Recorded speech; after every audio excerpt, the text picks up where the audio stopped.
बिस्मिल्लाहिर्रहमानिर्रहीम। अस्सलाम वालेकुम dear students. Introduction to programming में आज हम ऑपरेटर्स के बारे में पढ़ेंगे। कुछ ऑपरेटर्स के बारे में हमने पिछले लेक्चर्स में पढ़ लिया था, जैसे कि अरिथमेटिक ऑपरेटर्स थे हमारे पास, और एक दो और जो इम्पोर्टेंट ऑपरेटर्स थे उनके बारे में हमने पढ़ लिया था। लेकिन बाकायदा हमने रिलेशनल ऑपरेटर्स क्या होते हैं, लॉजिकल ऑपरेटर्स क्या होते हैं, असाइनमेंट ऑपरेटर क्या होता है, इंक्रीमेंट या डिक्रीमेंट क्या हैं, और इनको हमने सी इन कैसे करना है और सी आउट कैसे करना है, ये बातें अभी हमारी डिस्कस होने वाली थी। ठीक है, तो स्टार्ट करते हैं आज का। तो मोर ऑन ऑपरेटर्स, और ये स्लाइड नंबर 2 के ऊपर आप आ जाएंगे। असाइन सबसे पहला ऑपरेटर जो है ना, ये हमारे पास असाइनमेंट ऑपरेटर है। असाइनमेंट ऑपरेटर का काम क्या है कि ये left hand side right hand side value को असाइन कर देता है लेफ्ट हैंड साइड को। यानी लेफ्ट हैंड साइड पे आपके कोई ना कोई वेरिएबल होता है, आगे इक्वल का निशान होता है, और उसके बाद आपके कोई वैल्यू हो सकती है, कोई दूसरा वेरिएबल हो सकता है, कोई कांस्टेंट हो सकता है, या कोई भी एक्सप्रेशन हो सकती है। मसलन जितनी मिसालें आप दे लें इसकी कम है। x इज इक्वल टू 10, ये भी असाइनमेंट है। x is equal to y, ये भी असाइनमेंट है। x is equal to x plus y, ये भी असाइनमेंट है। ठीक है, तो असाइनमेंट ऑपरेटर कौन सा है सी प्लस प्लस के अंदर या सी के अंदर? इक्वल का निशान, जो आम जिंदगी में, आम मैथ में जिसको हम इक्वल नहीं कहते, इसको सी की जुबान में हम कहेंगे ये असाइनमेंट ऑपरेटर है। काम इसका क्या है? It assigns right hand side value to the left hand side. इसका उसूल क्या है? On the left hand side there must be a variable, there must be a variable, और on the right side there may be a variable, there may be a expression, there may be a constant, कुछ भी right side पे हो सकता है। ठीक हो गया जी। उसके बाद अगला ऑपरेटर जो है, ये देखें कुछ मिसालें हमारे सामने 2.13 में देखें। इंट num1 num2 है, डबल सेल है, करेक्टर फर्स्ट है, और स्ट्रिंग str है। देखें जी, पहली स्टेटमेंट में 4 जो है ये num1 को असाइन हो रहा है। अब मैं ना इसकी जुबान में बात करूंगा बजाय इसके कि मैं मैथ की जुबान में बात करूं। 4 मल्टीप्लाई बाय 5 माइनस 11। ठीक है जी, 4 5 20, 20 में से 11 निकलेगा तो 9 जो है ये num2 को असाइन हो जाएगा। ठीक है, 0.2 जो है जब 1000 से मल्टीप्लाई होगा तो ये बच जाएगा सिर्फ 20, और 20 जो है ये सेल को असाइन हो जाएगा। और आप देखें अगली स्टेटमेंट में, on the right left hand side there is a variable of type character, and on the right hand side जो सिंगल कोट में होता है, this is a character constant, this is a character constant. जो single quotation में हम देते हैं this is called character constant, और जो नीचे str के अंदर हमने डबल कोटेशन में दिया है this is called string constant. ये लफ्ज ध्यान में रखना है। String is an array of characters. जब एक से ज्यादा एरे हम इकट्ठे कर लेते हैं तो वो हमारे पास क्या बन जाते हैं? स्ट्रिंग्स बन जाते हैं। समझ आ रही है? ये सिंपल असाइनमेंट है। तो आप देखें जी नम, अच्छा नीचे देखें आप, num1 is equal to 18, num1 में 18 आ गया। num1 is equal to num1 plus 27, ये क्या होगा? अब num1 की वैल्यू है 18, नीचे ये लिखा हुआ है कि num1 is equal to num1 plus 27। इसका क्या मतलब है? ये याद रखें, असाइनमेंट स्टेटमेंट के अंदर ये पूरी स्टेटमेंट कहलाती है असाइनमेंट स्टेटमेंट। एक तरीका इसको याद करने का ये है, और एक तरीका मैं और बता देता हूं। असाइनमेंट स्टेटमेंट के अंदर जो असाइनमेंट ऑपरेटर है इसकी प्रेसिडेंस सबसे आखिरी होती है, सबसे, यानी जो कुछ भी राइट हैंड साइड पे है पहले वो होगा, और सबसे आखिर में क्या होगा? असाइनमेंट होगी। सबसे आखिर में इस स्टेटमेंट में क्या होगा? num1 में 18 पड़ा हुआ है, 18 में 27 पहले जमा होगा, और फिर कहां चला जाएगा? ये num1 में ही दोबारा जाके वैल्यू ऐड हो जाएगी। पहले num1 में 18 था, तो अब 18 की बजाय 18 प्लस 27 हो जाएगा, यानी num1 की वैल्यू जो है ये ओवरराइट हो जाएगी। तो समझ आई बात की? क्यों ओवरराइट होगी? क्योंकि num1 एक वेरिएबल है। ठीक है, इसलिए हो गई। उसके बाद आपने क्या किया? num2 is equal to num1। अब num1 के पास जो वैल्यू थी वो असाइन हो जाएगी नंबर 2 को, यानी 18 और 27 कितने बने थे जनाब? ये तकरीबन बने 45। तो 45 जो है ये num2 के पास चला गया। num3 में क्या हो रहा है? num2 डिवाइडेड बाई 5, ठीक है, और नम 3 में क्या हो रहा है, नम 3 डिवाइडेड बाय 4। बात की समझ आई या नहीं आई? तो क्या होता है, अगर हम इस सारे को एग्जीक्यूट करें तो इसकी आउटपुट क्या बनेगी, जरा देखें। 18 आ जाएगा, दूसरे की आउटपुट में 45 आ जाएगा, तीसरे में नम 2 के पास 45 चला जाएगा, तीसरे में 45 डिवाइडेड बाई 5 तो 9 आ जाएगा नम 3 में। तो नम 3 में क्या आ जाएगा, 9 डिवाइडेड बाई 4, तो नम 3 में अब 2 होगा, क्योंकि 4 2 8 होल नंबर जाना है ना, तो लिहाजा इसकी आउटपुट हमारे पास 2 आ जाएगी। बात की समझ आ गई या नहीं? This is called assignment operators जी। वैल्यूज ऑफ द वेरिएबल्स, वो कहता है ये एक उसने आपके पास एक किस्म का ना नेक्स्ट स्लाइड के अंदर एक क्वेश्चन बताया जी कि बिफोर स्टेटमेंट 1 नम 1 और नम 2 और नम 3 की क्या वैल्यू थी। ये पिछली असाइनमेंट के बराबर ही है, ठीक है ना। तो नम 1 की वैल्यू पहली स्टेटमेंट के बाद क्या थी, नम 1 की 18 थी, नम 2 को अभी कोई वैल्यू असाइन नहीं हुई थी और नम 3 को भी कोई वैल्यू असाइन नहीं हुई थी। जब एक स्टेटमेंट नंबर 1 चल गई तो नाम जब आफ्टर स्टेटमेंट 1, जब आफ्टर स्टेटमेंट 1 चली तो देखें 18 हो गई, जब दूसरी चली तो 45 होगी, जब तीसरी चली तो नम 1 की भी 45, नम 2 की भी 45, चौथा चलने के बाद आप देखिए 45 45 और 9, and after that num 1 is equal to 45, num 2 is equal to 45 and num 3 is equal to 2 आ गया। बात की समझ आ गई या नहीं जी? सिंपल है जी। Declaring and initialising a variable, ये हमने कल प्रोग्राम में भी कर लिया था और यहां पर भी मैं आपको बता देता हूं जी।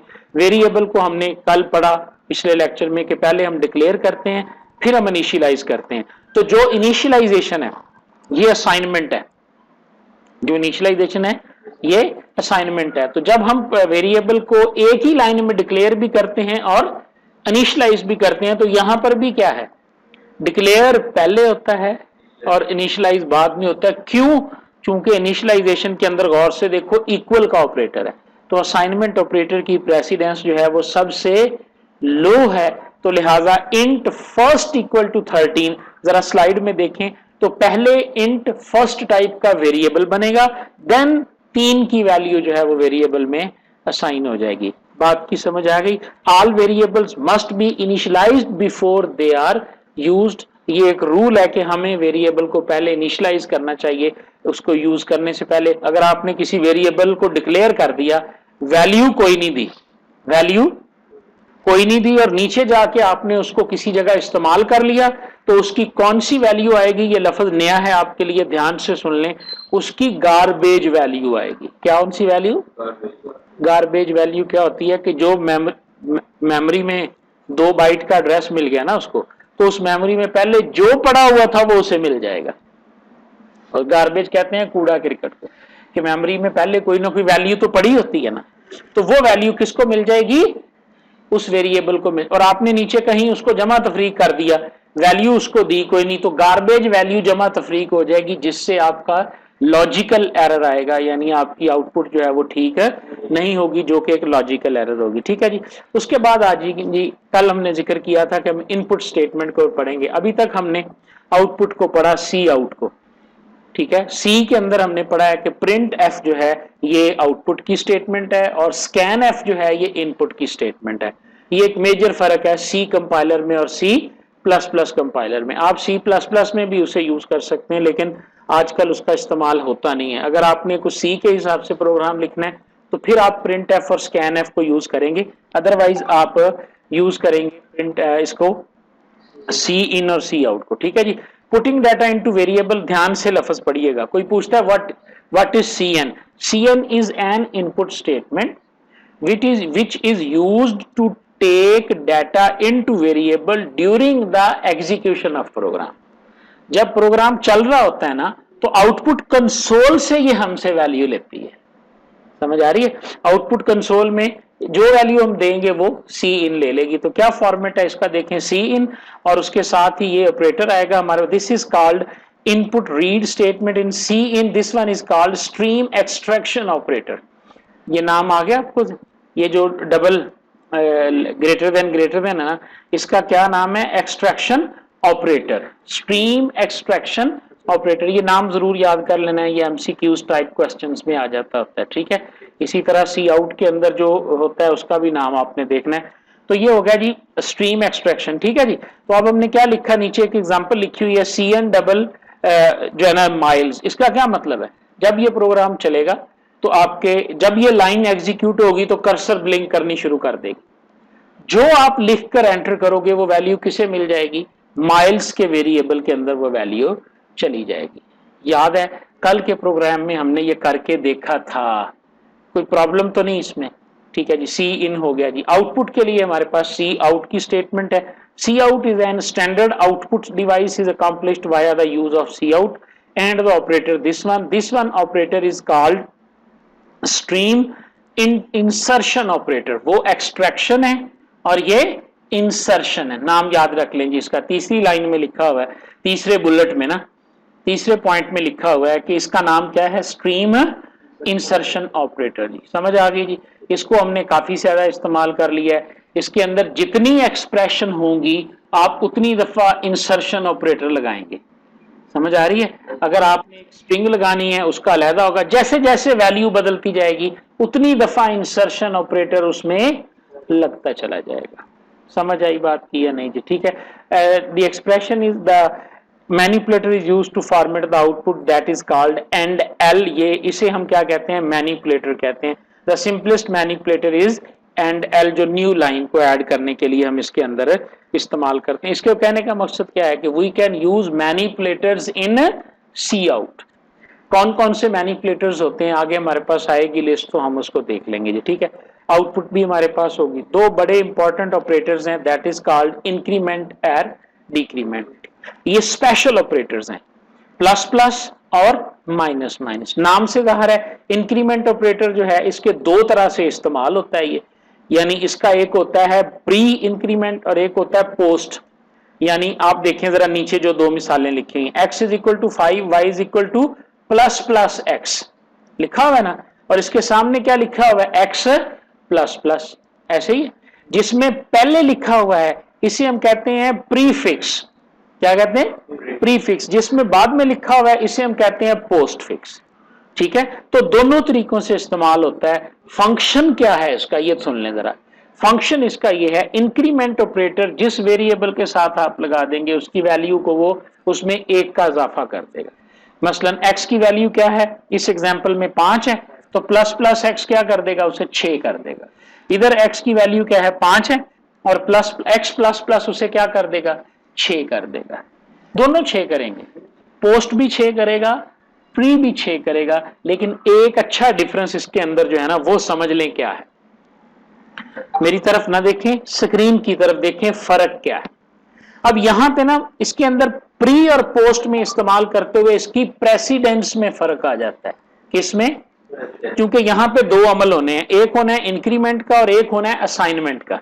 मैंने कहा ना आपकी तवज्जो सिर्फ इस पे होनी चाहिए, असाइन, और उधर मेरी बातें सुने। इसमें दो ऑपरेटर हो रहे हैं, नंबर 1 इंक्रीमेंट, नंबर 2 असाइनमेंट। और हमें पता है कि जो ऑपरेटर होते हैं ना इनकी प्रेसिडेंस होती है ना।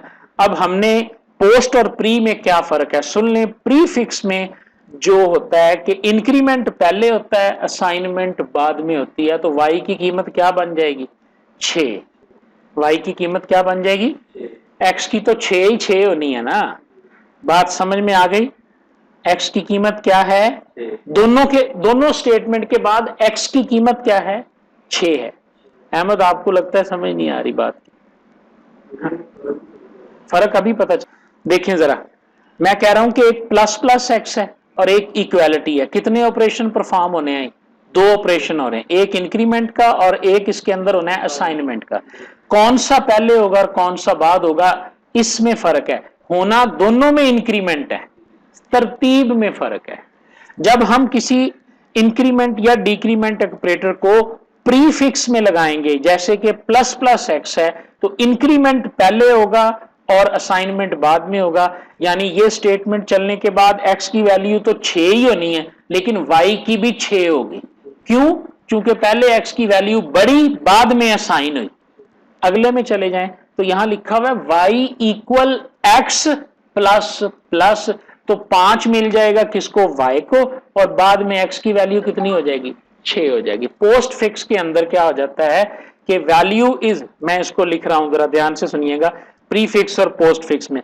प्रीफिक्स में क्या है, value is used after increment और डिक्रीमेंट, और इन पोस्टफिक्स क्या होता है, value is used before increment and decrement. तो समझ आई बात की है नहीं? अब्दुल्ला समझ आ गई है? नहीं आई तुम्हें समझ? ओके जी, नेक्स्ट स्लाइड में देखें जी। इसी तरह जो इंक्रीमेंट है इसी तरह डिक्रीमेंट होता है जी। स्पेशल असाइनमेंट ऑपरेटर भी इसके अंदर मौजूद हैं सी प्लस प्लस के अंदर। वो क्या है, plus equal, minus equal, asterisk equal, slash equal और मॉड इक्वल। इनको ना कंपाउंड असाइनमेंट ऑपरेटर कहते हैं। क्या कहते हैं? मसलन लिखा हुआ x is equal to x multiply by y. क्या मतलब है इसका, कि x की वैल्यू x में ही y जरब होके आ जाए। अक्सर हम लोग लिखते हैं a is equal to a plus b. क्या मतलब है कि a में a प्लस बी करके तो a की वैल्यू को अपडेट कर दो, लिखा होता है कि नहीं? तो इसको शॉर्ट करके C कैसे लिखती है, x स्टैरिक इक्वल y। क्या मतलब है, x और y में पहले जरब होगा और उसके बाद जो है ना वो x ही में वैल्यू अपडेट हो जाएगी, क्योंकि असाइनमेंट का काम तो लेफ्ट की, राइट की वैल्यू को लेफ्ट की तरफ देना है। अच्छा जी, स्लाइड नंबर 9 है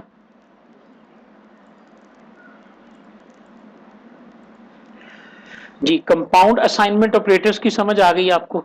ठीक है, कंपाउंड असाइनमेंट ऑपरेटर्स के अंदर हमने ये देखा कि ये सिर्फ शॉर्टकट वे है, इसका कोई फायदा या नुकसान कोई नहीं है। मसलन फायदा क्या है कि आपका कोड थोड़ा सा मुख्तसर नजर आएगा, और नुकसान इसका कोई भी नहीं है। ठीक है, आप चाहें तो ये कर लें, वरना कोई एक्स्ट्रा बेनिफिट इसमें आपको नहीं मिलता है। उसके बाद एग्जाम्पल देख लें जी, आपके पास एग्जाम्पल 2.31 स्लाइड नंबर 10 पे है। सिंपल असाइनमेंट ऑपरेटर देखेंगे तो i is equal to i plus 5 है। कंपाउंड के जरिए लगाएंगे तो i प्लस इक्वल टू हमने 5 लिख दिया। सिंपल ऑपरेटर की मिसाल है counter is equal to counter plus 1, और उसके बाद है काउंटर प्लस इक्वल टू 1।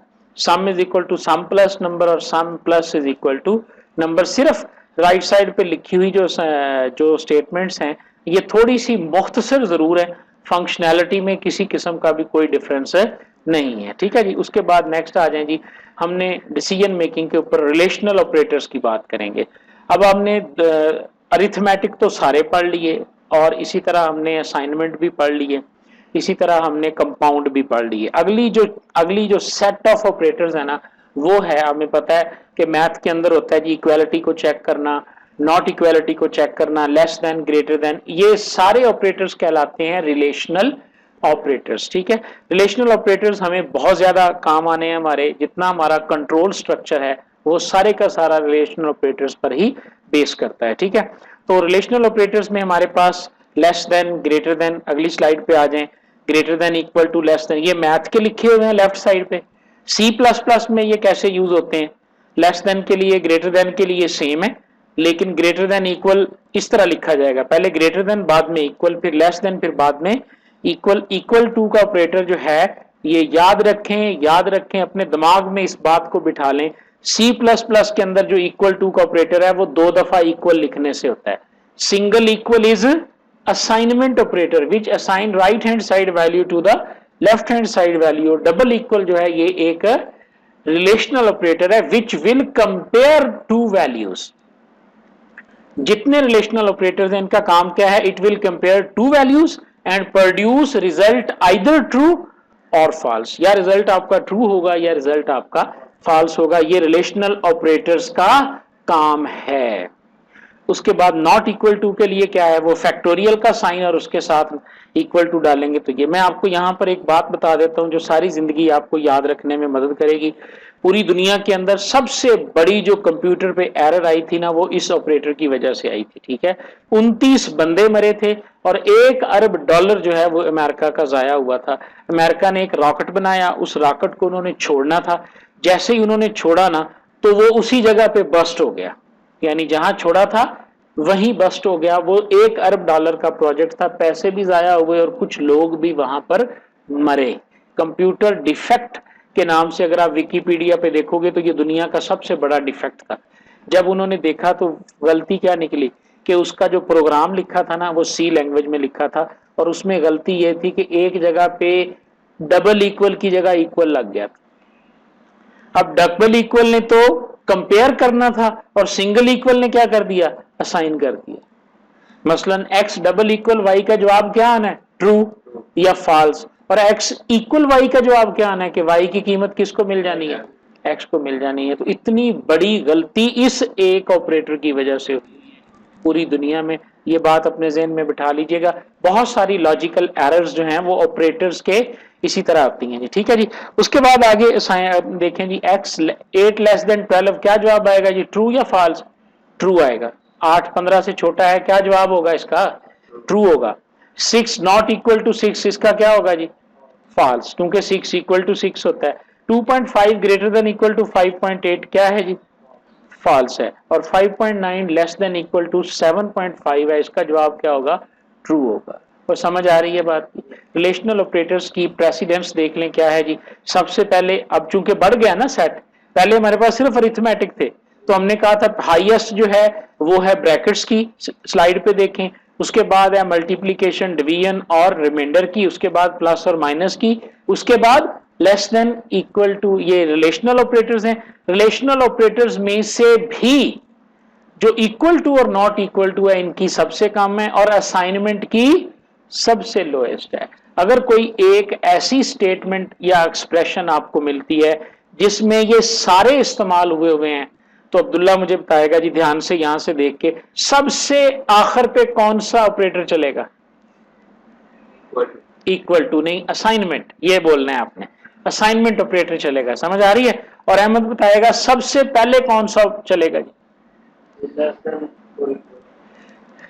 नहीं, लेस देन इक्वल कहां, ये पैरेंथेसिस चलेंगी, ब्रैकेट्स चलेंगी सबसे पहले, सबसे ऊपर सबसे पहले कौन सी चलेंगी, ब्रैकेट्स चलेंगी, और सबसे आखिर पे जो है वो असाइनमेंट ऑपरेटर चलेगा जी। समझ आ गई बात की जी। उसके बाद आगे जी बूलियन ऑपरेटर्स या लॉजिकल ऑपरेटर्स, अगली स्लाइड में देख लें जी। ये आपने अपने मैट्रिक में जरूर पढ़े होंगे, एंड आर नॉट।